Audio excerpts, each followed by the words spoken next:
Doctor Yunus ও আসিফ নজরুল আমেরিকার সহায়তায় দেশে ছাত্র জনতার প্রতি সাথে নৈরাজ্য চালিয়েছে, এমনটাই অভিযোগ গোপালগঞ্জ জেলা আওয়ামী লীগ সভাপতি মাহবুব আলী খানের।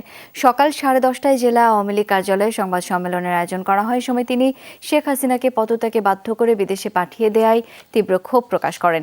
এ সময় আইন শৃঙ্খলা বাহিনীর প্রতি আহ্বান জানিয়ে বলেন, সারা দেশে থানা থেকে যেসব অস্ত্র ও গোলাবারুদ লুট হয়েছে তা দ্রুত উদ্ধার না হলে জামাত শিবির ও জঙ্গিদের হাতে চলে যাবে এবং আওয়ামী লীগ নেতাকর্মীদের হত্যার কাজে ব্যবহার হবে।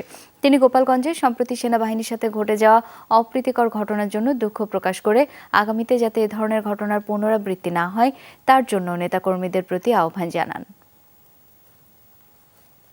এবং যেটা আসিফ নজরুল ছাত্র সংগঠনের তারা নেতা, এর থেকে প্রমাণ হচ্ছে তারা এইটা গভীর ষড়যন্ত্রের মাধ্যমে দেশে আন্তর্জাতিক আমেরিকা এটা করেছে। জামাত, বিএনপি, জঙ্গিবাদরা আজকে এই অস্ত্র দিয়ে তারা স্বাধীনতা মুক্তিযুদ্ধ চেতনাকে ধ্বংস করবে, স্বাধীনতা মুক্তিযুদ্ধ মানুষকে হত্যা করবে, আওয়ামী লীগের নেতাকর্মীদের হত্যা করবে, আমরা এই আশঙ্কা করছি।